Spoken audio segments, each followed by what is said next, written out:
Gwinnett Medical Center is now entering Peachtree Corners. Conveniently located in the heart of this thriving community, our new center offers first-rate primary care and specialty services, including cardiology, gastroenterology, neurology, OBGYN, orthopedics, 3D mammography, and X-ray. Learn more about how GMC is making industry-leading healthcare more convenient than ever at gwinnettmedicalcenter.org/PTC. At one point, we were standing up looking at, she said, $2 million worth of prosciutto above our heads. And it was pretty cool. Yeah. And so we went in there. We were fortunate. We tried the black hoof prosciutto, which they slice like more on the Spanish style, only about 2 or 3 inches at a time. Yeah. And then we tried the 24-month and 36-month.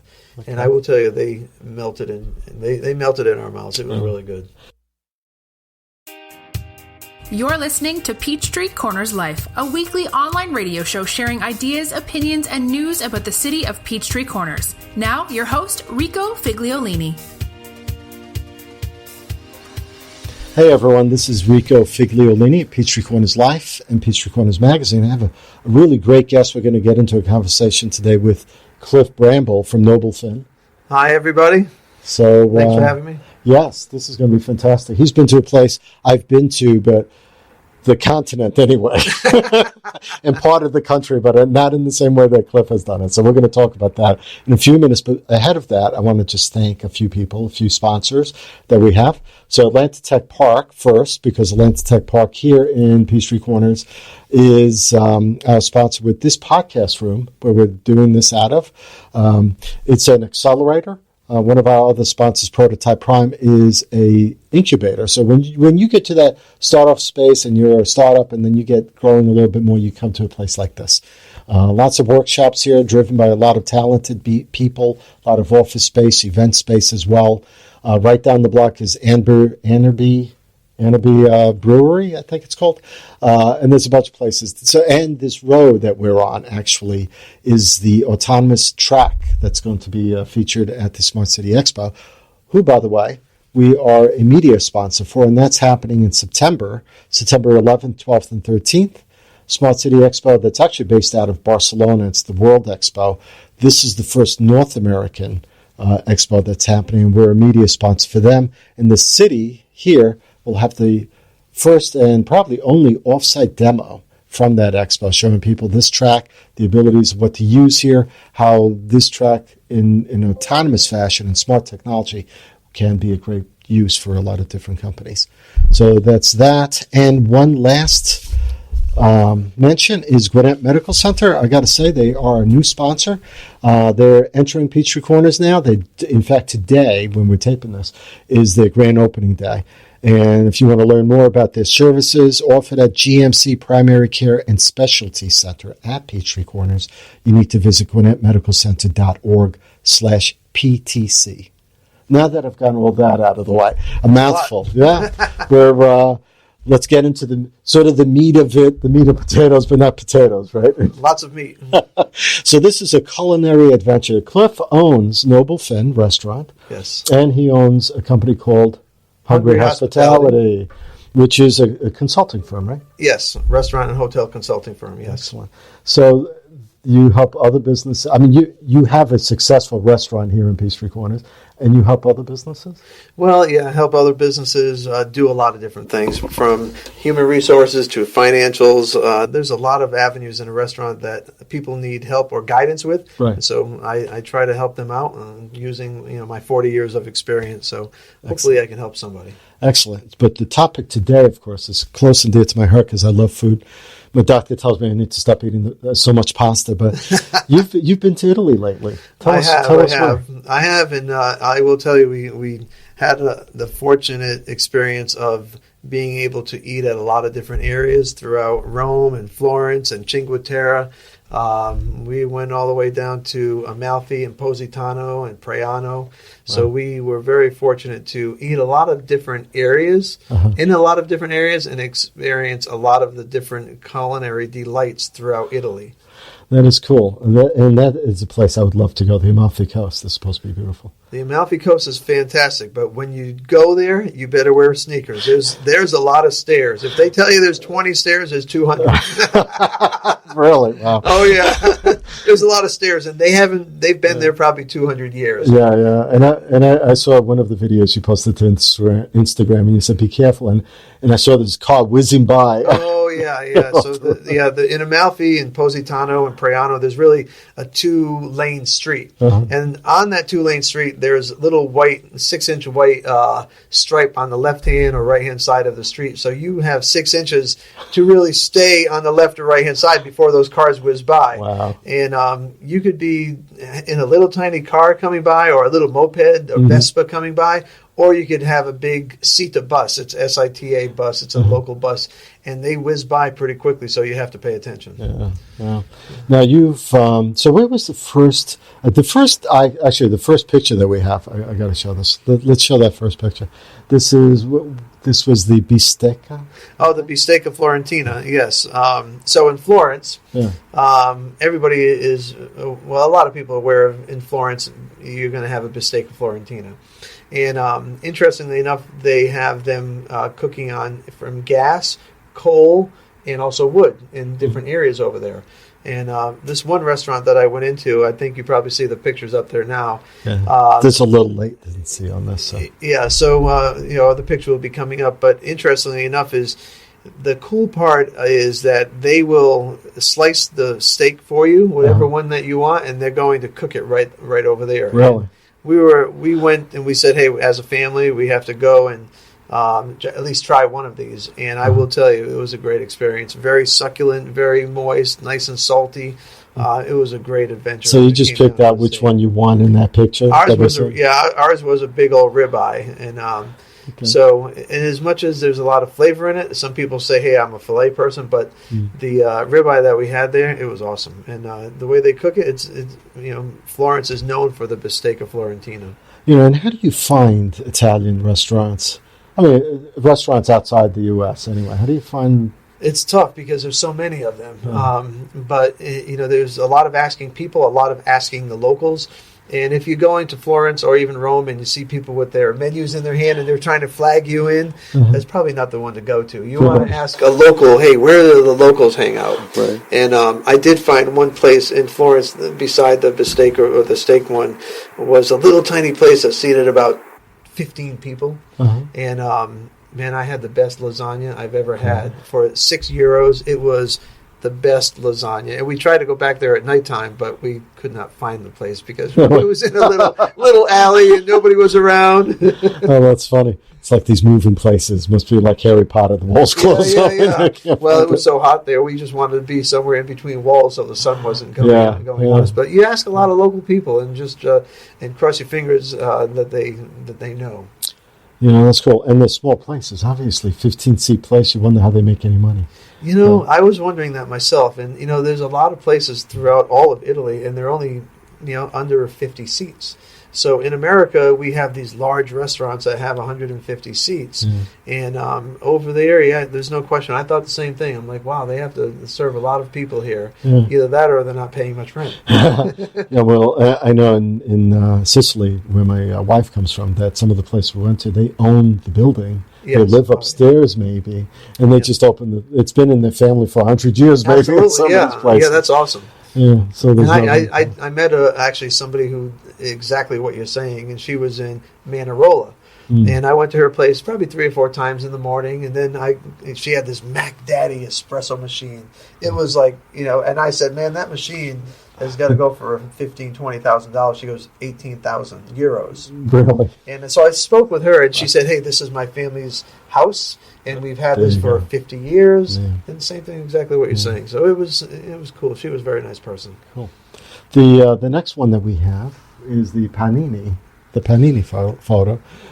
Tell us a little, because everyone knows paninis here. I think if you go out a lot, you might get a panini at a Atlanta Bread Company, let's say. Oh yeah. But is that a panini? Well, you know what? It's different. You know how they always say it tastes different in Italy, and the paninis there's a lot of them that are counters. So you walk up to the counter and the paninis are there, Right. and basically the nice part is they're with fresh bread that is just coming out of that little oven because the ovens are behind them. And they have slices of prosciutto cotto, or they also have one of my best paninis that I had over there was prosciutto and brie. So it was a prosciutto on a nice focaccia, and then they took a nice slice piece of brie about 5 inches long, and they put it on there, but then they toasted it on the panini press. Really? So I will tell you what, that was like €4. The best deal that you can get. What's the conversion right now? It's 20 cents less, so it was about $4.60. That's cheap.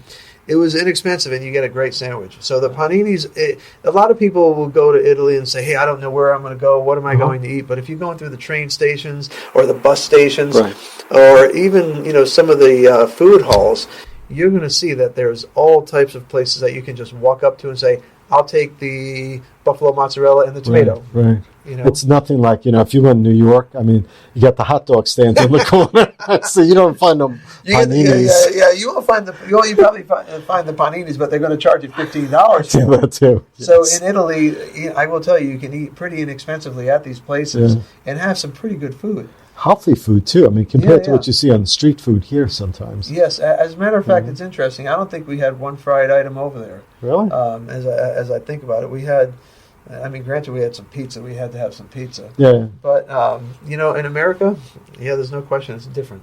Yeah, it's, yeah. And, part of, also the food, and maybe we're getting close to it, is that there's a lot of free range or more like farm to table over there because they're so close in so many places. Right? Yeah, they're definitely, it's regional, a lot of regional places. So I will tell you, when you go around different parts of Italy and then you eat at different areas, a lot of the times I said, man, in America, we're on the right track because we're doing a lot of the same items. But I will tell you, they taste a little better over there. Yeah, well, no doubt. I got to believe that just being out there in the air. Oh, yeah. The wine. The wine's always good. The wine, every region has their own wine. If you're in Florence, granted it's in Tuscany, so you have a bunch of different Tuscan wines. However, if you go to a little tiny place in Amalfi, they have their own wines, and it's an Amalfi wine. So everyone, different area, regional, they do have specific wines for the regions. So that's interesting. Did you ever try rice balls out there? The arancini. Arancini. Actually, yes, we did have one arancini. It was really good. Like but I will tell you, the arancini that we get here in America are about maybe about 3 inches, 2.5 inches. They were 5 and 6 inches over there. So you could have a meal. If you ordered two arancini, the rice balls, you would have been pretty full. Yeah, I miss those things. So let's see. Going on, we have the Mercato Centrale. Mercato Centrale was actually in Florence, and interestingly enough, it was really hot there. It was 103 degrees, and we were trying to find somewhere to be inside. So we said, well, we're right down by the Duomo, and so the Mercato Centrale is pretty well known in that area, and it's basically a food hall, American style food hall, like Faneuil Hall. But this place here had everything under the sun. From you could get chicken, you could get biscotti, you could get any type of gelato, coffee, pizzas all over the place. Truffles, they had black truffles over there. Nice. And on one of the pizzas, they were shaved on one of the pizzas. But the image that you'll see, I will tell you, this place was really big, and it was jam-packed with people.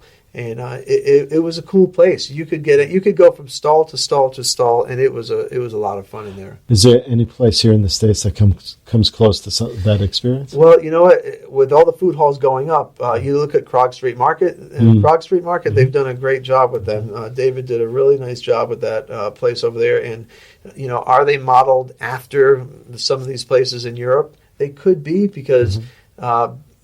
They really could be, but at the same, I think they started earlier than we did in America. Yeah, sure. But there's, you go to Faneuil Hall, same exact thing, and even in Chicago, they just opened up a really big food hall. But there's 2 or 3 under works here, and there's a new one that's going to be going up in Athens in the next year, which is going to take up an old building over there. So it'll be interesting. We need one of them out here. I think outside the perimeter up here would be nice. Huh? Yeah. Not enough people, maybe. Though. Yeah, we need a few more people. Yeah, just in a bike line, a line with 10,000 people on it every day, like the Bell Line. Yes. Actually, I was saying when I went to Pont City Market, I thought that was close to some degree. Absolutely. Right? Absolutely, because Pont City Market, there's so much going on down there, and they have two floors of all food, and now on top of them, they've got all the big tech companies going on, and the new Kroger that just is opening up with a big building that's going right next to it, and all the tech companies that are moving over there. So Pont City Market is definitely a great little spot. Yeah. I think once they do the apartment complex up in town center, there might be maybe 300 people there. Yeah, maybe. If that ever goes. It's tough out there. But so Italy, and you've been Florence, you've been Amalfi. What's the pizza margarita? Pizza margarita. So we ended up in Naples. Naples was really a How'd cool you like area. Naples? Naples was really nice. I have to tell you, we stayed on in this place called Hotel Bellini, which was, when I made the reservation, they had warned us, hey, this is a sketchy area. Don't be afraid if you see graffiti. And I'm like, I'm used to that, And so we ended up staying at this one place, and it was really in the middle of all the different shopping areas around there. And so we went to this place called Sorbello. There was two really, really great places for pizza. There's a lot of places. Yeah, I'm sure. But there's number one and number two. We ended up going to this place, I believe it was called Sorbello Pizza. But the cool part is that you're walking down the road, and there's restaurant after restaurant going everywhere, and you've got the Italian horns that are actually, it looks like a little red chili. In Naples, that's where it really came from. But so we went to the Sorbello Pizza, but you go and put your name in and to the guy who's standing outside across the street, and he'll tell you across the street, because there's 50 people in front of you or behind you. Wow. And it's like a little machine. So basically, he'll tell you, hey, I'm going to call your name and number in Italian, so you have to pay attention. So and also you have to understand exactly what he's saying. So he called our number, and we went into the Sorbello Pizza. And the cool part is they have these two big ovens they use a combination of gas and also wood. But when you order that pizza, it's to your table in 4 or 5 minutes. And this place had a dumbwaiter that actually the pizza was made down below. They put it in the dumbwaiter. It came up top, and they delivered it right to your table. And they have actually another one in New York City. But the pizza there, Naples is known for the pizza margarita. Yeah. And sure. I will tell you, the pizza there was really good. And it's pretty big. The difference is it's only 5 or 6 euros compared to in America, where the same pizza would be $26 or $27. Yes. So a little different, but the pizza was awesome. You know what? People always wonder about that. I mean, even I think about that. You talk about Europe, and you talk about how expensive it is to live there because gas is expensive. Oh yeah, gas was nice. They sell it by the liter, $2 a liter. Yeah. So I mean, over here that'd be what, equivalent of $8 or something. Yeah. So, but food's cheap. The food, I will tell you, I personally found, being in the restaurant business, I found that the food was very inexpensive. When you go out for lunch and for 4 people and you spend 40 euros, which is like, say, $50, and you have a pretty good meal. For 4 people? That's for 4 nothing. people. Right. So, and even if you went there tomorrow, I would say, hey, Rico, you can go get a panini with prosciutto in it and brie for lunch, and maybe get a pizza for dinner, and you're going to spend 12 euros. Yeah. And if you want bottled water, most of the bottled waters is €2, maybe €3 at the most. Really? Over here, you have to pay way more than that to get that. And those are big bottles. They're not the little ones. Yeah. Everybody in Italy, no matter where you go, you're going to be ordering bottled water. Yeah. Did you find that when you stayed? So did you book like Airbnb or anything like that? 2 of them were let's see, I think one of them was an Airbnb in Cinque Terre, and that was awesome. The guy was really cool. His name was Paolo. Imagine that. And he was really cool. He met us at the bottom of the stairs, and I knew afterward why he met us at the bottom, because there was like 450 stairs to his house. Did you have to carry all your bags up that way? Yeah, he helped us, and he said, "Man, these are heavy." Well, you're out there for 14 days, right? Yeah. The kids didn't bring 5 pairs of shoes, I hope. No, but that Airbnb was a nice place, and the air conditioning worked. In America, we have air conditioning. In Italy, they have air conditioning, but it's their style of air conditioning. It doesn't work all the time. And at the Airbnb that we stayed, it was really nice. It was a nice place, and he was a really nice guy. How long did you stay there, actually? It was 2 nights. 2 nights. That's not so bad for that flight of stairs. It wasn't that bad because we overlooked I think it's the Tyrrhenian Sea. Oh, man. And, we got to eat all what we needed to eat over there with a lot of different espresso. That we had espressos, and we had more espressos and cappuccinos than we wanted to. But it was fun, We ate a lot of different food. There's no point in sleeping when you're in Italy. No, we got up early. Now, you didn't do bus tours either. This is like you just did your own thing, right? Yeah, we did our own thing. We set it up, and I bet you we did 20, 25 hours of setting it up. So we would land in one area, and we would take I think it's called the Fresco Rosso train, the red train, and we would take that to wherever we needed to go. And one part, we did land in Salerno, and we had to take the boat over to Positano. Yes. Which was really cool because you get to see all of the coast, all the way up, 15, 20-minute ride.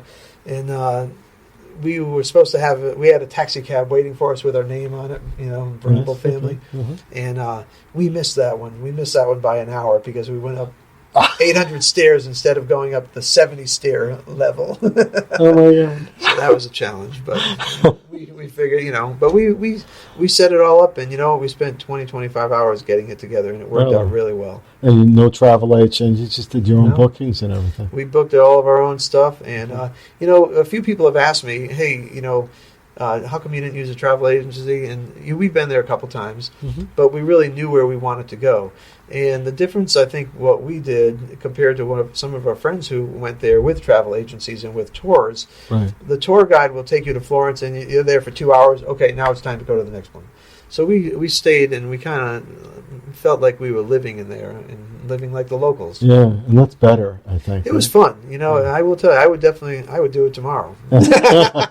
Yeah, I'd do it tomorrow, too, if I could. We'll pick you up. I need your itinerary. I'll give it to you. It's a long one. I'll duplicate that one. Figs. Now, I have a beautiful fig tree in the back, but these figs from Italy, these figs are beautiful. So the figs in Italy, the trees are 10, 12 feet.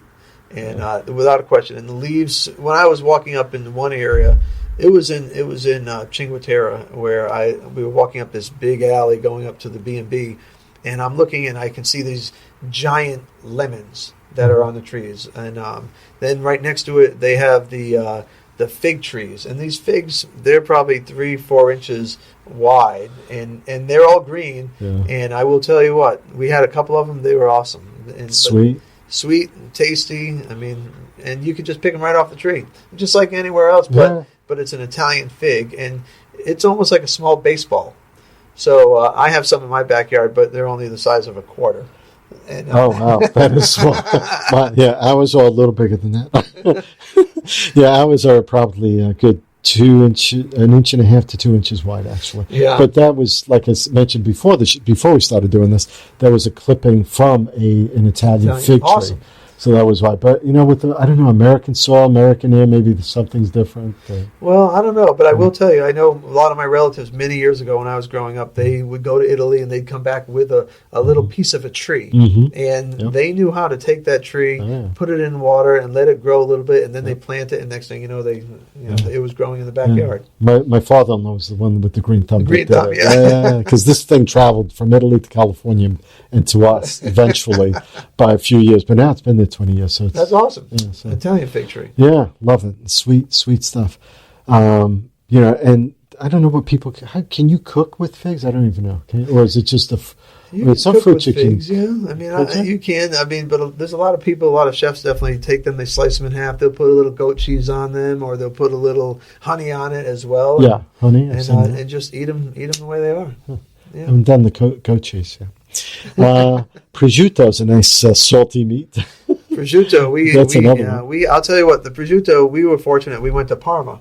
Yes. And Parma is if you are not familiar with Parma, Parma is in the middle of the country of Italy. And we were coming from the coast, northern coast. So we rented a car. And that was the only car that we rented for almost a day. And when you're driving through the hills of Italy, you're going, they're not hills, they're mountains. Yeah. So that particular day was 105 degrees, and we were dying to get to where we were going in the middle of Parma. We really didn't know where we were going, but we finally got to this prosciutto ham factory. And the really nice part was the people were really nice. They waited for us. Instead of getting there at 12, we got there at 1. And she still was nice enough to take us to this ham factory. And the ham factory, it's called Rosa D'Angelo. And basically they have hogs that live in the wild. And so they're black hogs, which in America, you don't see a lot of them being imported, especially for the prosciutto. They are from Spain, but so they have the white hogs and the black hogs, and the black hoofs, white hoofs. But she took us to where they, in their facility, where they brined everything, and they took the pepper and they put it all over it. And at one point, we were standing up looking at, she said, $2 million worth of prosciutto above our heads. And it was pretty cool. Yeah. And so we went in there. We were fortunate. We tried the black hoof prosciutto, which they slice like more on the Spanish style, only about 2 or 3 inches at a time. And then we tried the 24 month and 36 month. Okay. And I will tell you, they melted they melted in our mouths. It was really good. I love prosciutto. But, it's funny. Most people just think of prosciutto as those thin slices of meat. Oh, yeah. Right? They don't see the whole... The leg, which is what was hanging above your head. Oh, right? yeah. They were hanging above the head. And they actually sell... this company in themselves, they only sell the legs themselves. They did sell them. They were anywhere from 750 euros to 1,500 euros. A lot. And but this company did not or export anything into America. It was interesting. They would sell those to the local people, but in order to, their business is really in slices. So they slice it all, and they put them in these little packages, and they sell them all over Italy. Yeah, I'm not surprised. I mean, when you go to Publix and you get the prosciutto, the little slices, you're lucky if you get 8 slices in a little pack for like and you want $10 or thin, something. I mean, so there's sometimes when you go to Publix, we always laugh about it, but, my family, we've had holiday discussions over a deli in the South compared to going to a deli in the North. And, hey, I want my prosciutto really, really thin, and there's a reason for it, Yeah. That's the texture's the way that it's supposed to be, right? It's amazing. I don't know about you. I'm first generation American, so my parents came from Italy. Right? Okay. So in New York, there used to be a place under the New Utrecht Avenue train station that had live animals. And I'd go with my mom. I was little. I was 10, 12 years old, maybe 10 years old, roughly. Go with my mom. She'd pick out the chickens or the rooster she wanted, whatever it was, the rabbits, when my dad would eat rabbit. And they would take those little beautiful animals that we would say, "Oh, Mom, look, beautiful." Oh, yeah. Take them in the back. They would come out all packaged and wrapped up in paper. That's awesome. That's fresh. But it was, it's a different. I don't know. It's not like Purdue, that's for sure. Oh, yeah. It's a different food thing. Yeah, there's a lot of chicken here in Georgia, but at the same time, there's still places that you can find that I don't think is much in America. Yeah, but I don't think maybe so. on Buford Highway, there's maybe you can find 1 or 2 places. Could be, maybe. But at the same time, in Italy, I will tell you, there were 2 or 3 places that you could actually go. One place was in Naples, actually, come to think about it. When you looked at the store, it was all fresh fish. So there was octopus in a little tiny watered bin that had air going into it, and you would order a cone of calamari. So they would take it, as soon as you ordered it, they take it, they chop it right up, they fry it, they stick it in a cone, and then here you go. From the fresh water? Right from the water. Really? Yes, that was pretty cool. Did you order that? My wife did. Oh, really? Good. She liked it, but she only ate half of it. I don't know why, but maybe it was a little thick. Yeah, you like the little ones. The little ones are better, right? A little more delicate. Well, it's cool to be able to go to Italy and to other parts outside the U.S. because really food is so much different to me. It really is. And I will tell you, they always say espresso tastes better in Italy, cappuccino tastes better in Italy. And one thing I found out why the espresso tastes a little better was in America we have a little packet that's about 2 inches of sugar. And in Italy I found out that the packets of sugar are about 4 inches and they're filled with sugar. Oh, really? So each one of those sugars that I put into my espresso was really equated to 4 sugars here in America. And no wonder why it was so good. You can't have sugar in real good espresso. You should be drinking it with no sugar. No, we had a lot of, even my son, he had his first cappuccino in I think it was some place in Florence, and it was funny. I had a good expression on his face of three little. He went to taste it, and then the third one was, "This is pretty good." Yeah. My first son was like that. My in-laws, when they lived with us, they passed away, but they would give him espresso when he was like 6 years old. So really? They put the sugar in it, and then they put milk. So he had this much espresso and that much milk in it. Oh, yeah. But he grew up with espresso. He just loved it. They would teach training him. Yeah. Just like they do in Italy. No different. What was the drinking age in Italy? Wasn't it like 18? 18. Yeah, so my daughter was very lucky. We were in one place, and she said, "I'm 18, so I get to order wine." And she ordered wine, so she had a good time doing it. She ordered responsibly. She did order responsibly, and over there, it's a whole different world. It's a lot of fun. You can drink your way through Italy, you can eat your way through Italy, or you can just travel and have a great time. So, you were doing a bit of Bourdain out there, I think. Yeah, he's a little more creative. He was a little more creative eating some of those items. There was.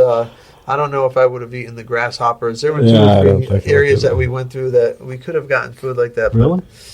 Now, did you see other? I mean, people don't think of other ethnic neighborhoods or foods in Italy. You think Italian food, right? But did you see other types of ethnic foods besides McDonald's? I really didn't. Even in the train stations, it was a lot of the same items. Like in Florence, for example, at 7 a.m., the mozzarella trucks are driving all over the place. They're going from place to place, handing out and delivering their mozzarella. And then they have the pastry trucks. And a lot of the places that you go to throughout the daytime, they have a lot of the same pastries.